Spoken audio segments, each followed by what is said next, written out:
Listen, all day he crunches, piles up his dirty clothes, orders takeout at all hours to stink up my room. My side, my rules.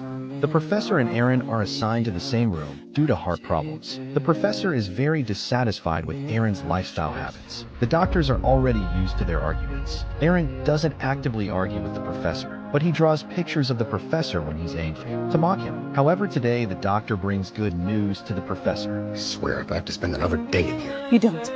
We're here because Donna Hart is on its way from Savannah. And since you're top of the list, we've got you scheduled for surgery later today.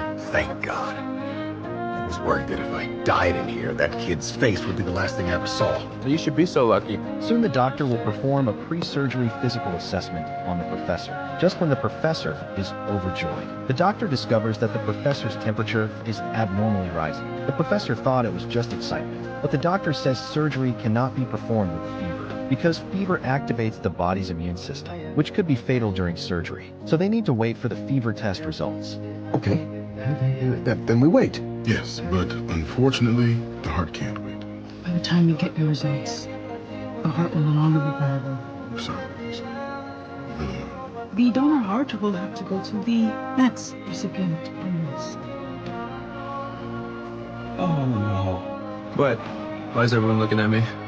Soon the doctor informs the professor about the surgery situation and says the professor's test results are normal. He can proceed to the next on the list, but the professor says he will eventually get a heart. But somehow he's felt more lonely these past 2 days. You know why I hate those? I see a lot of reasons.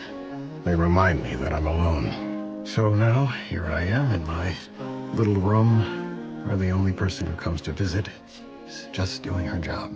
Soon the doctor comes to Aaron's room, but when they speak to Aaron doesn't respond. The doctor realizes something is wrong, immediately examines Aaron, discovers he had a post-operative stroke, so they immediately begin resuscitation, but it's too late to save him. He's wounded.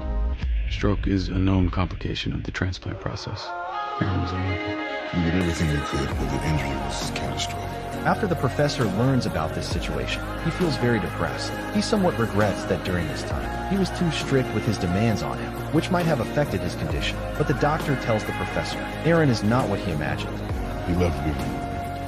What? Yeah. When we tried to separate you two, he begged us not to. He said he would die from boredom without even notice that it occurred. I think in a weird way, driving you crazy kept him sane. You're not just saying that to make me feel better. Aaron was also an organ donor. The professor never expected that Aaron would at the last moment of his life donate his heart to him. Fate has brought them together once again. Reuse of a transplanted heart is complicated. This will be the heart's third home in the last 24 hours. Every time a heart is transplanted, reperfusion injury occurs. Increasing the chance that your transplant course could be a rocky one, but we would do everything we can to minimize those risks.